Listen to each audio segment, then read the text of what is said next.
Hello and welcome to Forbes India. Today we have with us Mr. Abhishek Singh, Additional Secretary of Ministry of Electronics and Information Technology, an officer of the 1995 batch. He is the man of the moment because he's the CEO of India AI Mission. Welcome, sir, and thank you so much for joining us. It's a pleasure to join you. Sir, could you talk to us about India's AI mission and how far we've reached on it today, as well as the kind of progress we have seen in the last 2 years? So, India's AI mission, like when it was conceptualized, it was like designed to ensure that we do everything possible to fill in the gaps that exist in India's AI ecosystem.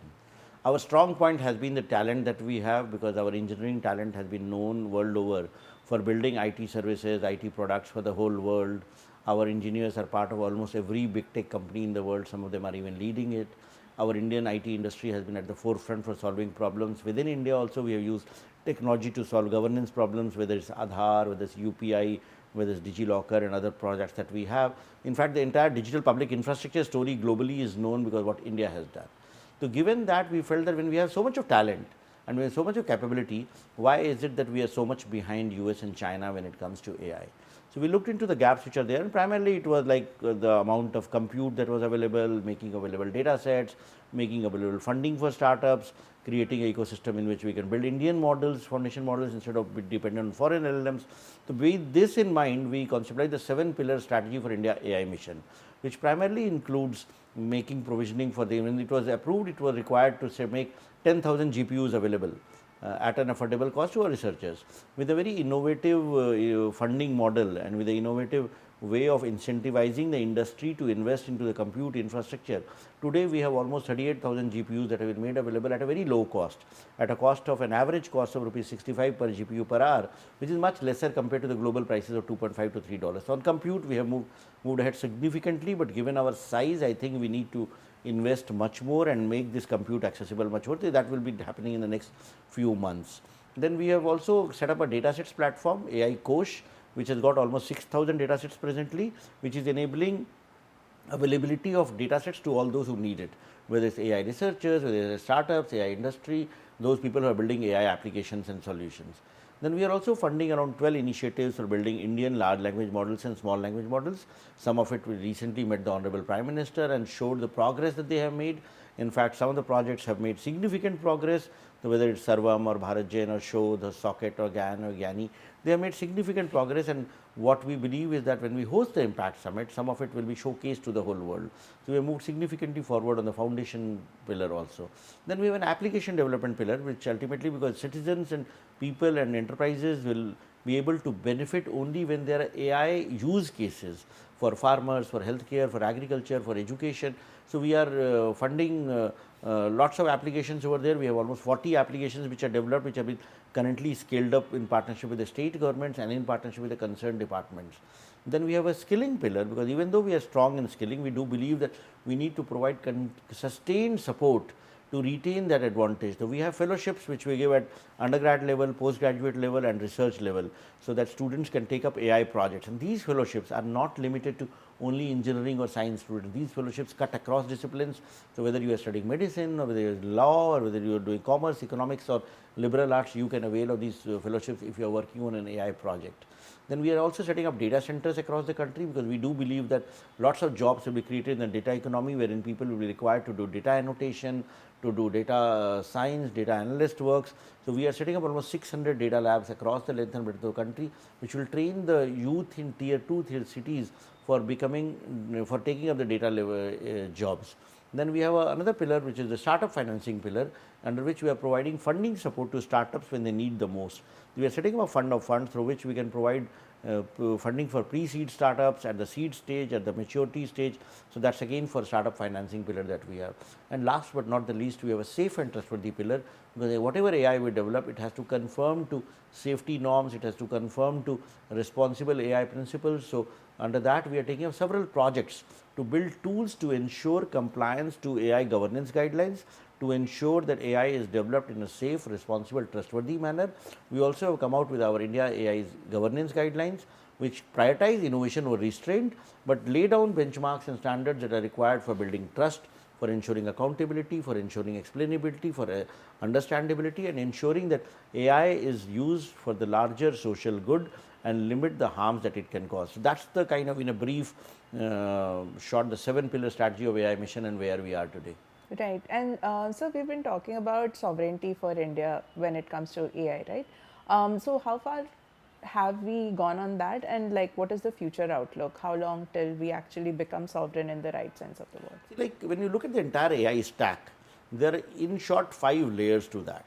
First is the energy layer, which is required for powering the compute that you have. Then we have the infrastructure layer.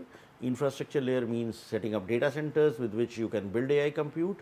Third is the compute layer on which you rely on the big NVIDIA chips and all to build train AI models. Then there is the models layer, and then there is applications layer. So across these 5 layers, if any country wants to be sovereign, they will need to have capability across all these 5 layers. Currently, if you look at India's position, energy, we are like pretty self-sufficient. We are one of the world's largest producers of renewable energy, green energy, which can power data centers. So we are there when it comes to energy. Next comes the data center layer, the infrastructure layer. So the cost of building data centers in India is amongst the lowest in the world, almost half of what it is in the US and the Middle East. So a lot of investments in data centers you are hearing here. Google made an announcement, Microsoft made an announcement, Amazon made an announcement, Indian companies also investing in data centers. So infrastructure also, we are pretty good when it comes to provisioning for AI models and trainings. The next layer, the biggest challenging layer, is the compute layer, in which currently only one company dominates. They have almost 90% of the market share, NVIDIA. So on compute, we do not have Indian chips that are designed, but our semiconductor mission, our design linked incentive scheme is working towards that. So maybe in a few years, we'll have our own compute AI chip that we'll be able to design. So that's something that we don't have currently. When it comes to models, currently we are dependent on the models from the West, especially the chat GPTs of the world and Gemini and Claude and Grok. But we are investing into, as I mentioned, building Indian foundation models. 12 projects are being funded, and we do hope that in the next month or so we will be coming out with Indian models. So that dependency will be reduced to a great extent. And then applications use case, the last layer of the AI stack, therein we have sufficient capability, and the applications and solutions that we are building in the key sectors of healthcare or education or agriculture or supply chain logistics or manufacturing are applications that we are proud of, and these applications can actually serve not only India but the whole world. So if you look at the entire sovereign stack, but for the compute layer and the foundation layer for some time, we are there at almost all the layers. Got it. And sir, for the upcoming AI Impact Summit, right? What are the kind of showcase we are putting out to the world? Because a lot of global players are going to come and look at India's AI development. And secondly, what kind of announcements can we expect or partnerships which might come up? See, like our summit has become, it's a 4th summit in the series of the summits that started from Bletchley Park to Korea to Paris, the Action Summit, and now we are doing. It has become quite big in the sense that the whole world will be coming here. We'll have heads of state, heads of government, we'll have ministers from more than 50 countries, we'll have almost all the top CEOs, you name it, and they will be here. We'll have CXOs from almost all big tech companies, all AI companies across the world. Many upcoming startups will also be represented. Indian IT industry will be represented. The top AI researchers from world over, from the top AI labs will be coming here. So that way we are getting a fair degree of participation when it comes to that. So using this as an opportunity, we are trying to showcase how we are building our AI ecosystem. So whether it's our innovative compute financing model, common compute layer that we are building up, whether it's our approach to building Indian foundation models, whether it's our approach to enabling voice-enabled services, whether it's our approach towards building AI applications in the key sectors, using AI for solving, for diagnosing diseases like tuberculosis, cataract, diabetic retinopathy, or using AI for giving advisory services in the mother tongue to farmers, or using AI for building tools for educating children, for building personalized learning plans. So all these repository of solutions, we will be making it available through our startups, through our researchers to the whole world. In addition, we have invested a lot in building safe and trustworthy tools for ensuring that AI is responsible, ethical. So whether it's bias mitigation tools, or whether it's ethical AI certification tools, or whether it's stress testing tools, or machine learning tools, or privacy preservation, or anonymization, or tools for detecting deep fakes, for labeling AI generated content. These tools also will be showcased to the world, and maybe they will become like a part of AI commons which the whole world will adopt. We are also getting a lot of interest from the countries, the global south, with regard to, because they have been looking up to India with regard to how we have used technology for solving governance challenges, our DPI story, our India Stack story. In the same line, on the same playbook, many of these countries are looking at how India is building its AI capabilities. So we are working with these countries. We will be, our Prime Minister has said that we can offer these services, these solutions to the global community. India can emerge as a trusted partner for building AI applications and services. Like as AI gets adopted, the whole world is moving from building LLMs and foundation models to doing something what is known as agentic AI. So we will need agents for doing multiple purposes. Enterprises will need, businesses will need, countries will need. So our Indian IT industry is well positioned to offer these services, these agentic AI services, to the larger global community. So to that extent, we see this summit as a huge opportunity to showcase our capability, our potential of becoming a major player in the AI space. While we are not there where China and the US are, but the kind of efforts that are being made by Indian industry and startups and academia, we are sure to catch up with the best and maybe leapfrog. Right. And while India does have a superpower in building the applications layer or the agentic layer, like you were saying, we're still dependent on the LLMs from global companies. What kind of view are we taking of their entry into India? What are the safeguards, when? See, first and foremost, we have to build our own capability. Towards that, we are making efforts. Our industry, our startups, our academia, they are making efforts. Whether it's Sarvam, whether BharatGen and other companies, they are doing that. We are behind them, but we are sure to catch up. So those efforts are going on, and we will surely be able to build something that we need.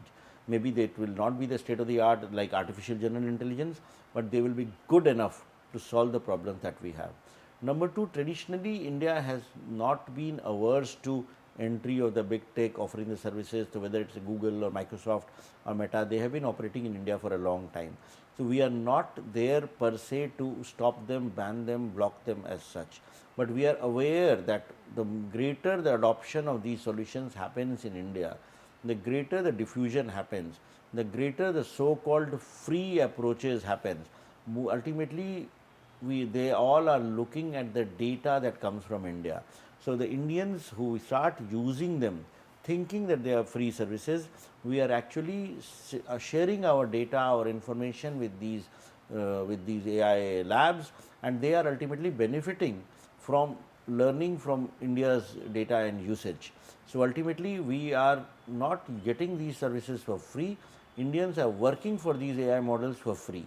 So we have to realize that nuance and think of that as and when Indian applications, Indian tools are made available, we have to try to ensure that we use only those solutions which ensure complete AI sovereignty, which ensures that our data remains in India, solutions which remain understandable, solutions which remain explainable, and solutions which have the potential of scaling up not only in India but across the world. Right, and to be proactive about overseeing the entry of multiple players into India, you did mention the governance layer. Could you expand on what shape it would take? Would we actually be looking at an AI specific law in the coming times, or how are we looking to regulate this? See, as has been articulated earlier by at various forums, we believe that the current level of AI risks can be addressed by the regulations and the laws which are there, whether it's the IT provisions of the IT Act, the anti-money guidelines, the guidelines with regard to labeling of AI generated content, the provisions of Bharatiya Nyaya Sanhita. So the current level of risk can be managed by the existing legal regulations that we have. But as AI progresses, as AI goes into agentic AI and AI goes into say physical AI, if AI goes into an era when we have robots operating and autonomous vehicles on the roads, and when the existing laws will not be able to address those risks, then definitely there will be a need for thinking of a AI regulation or AI law to handle that level of risks. So as of now, we are good with the current level of regulation, but it does not foreclose the requirement of a AI law in the days to come as the technology expands and goes into areas for which the current laws may not be sufficient. Right, and sir, overall, in terms of investments into India's AI mission, What is the outlook? How much has been deployed, and what part of it are we looking at for the coming years? See, the current level of investments, very often we start comparing the investment that are announced by global corporations globally with the investment that the government is making here. So I think like one fallacy very often in comes is that people start thinking that Stargate is $500 billion, India AI mission is 1 billion. But Stargate is not the government of US investment. This is government of India's investment, and when we compare the likes to likes, we should look into the investments which the businesses are making. Like for example, even for the AI mission, when we look at like our outlay is just 10,000 crores, $1.2 billion. But when it comes to the compute that has been set up, like the 38,000 GPUs has been set up, 38,000 GPUs provisioning of that infrastructure will itself in the excess of $2 billion. But that we don't count as a government investment because that's a private sector investment. We have heard announcement about Geo setting up a 1 gigawatt AI compute infrastructure. That's again the industry's contribution. We have heard about Google setting up a $15 billion data center, Microsoft investing 17 billion.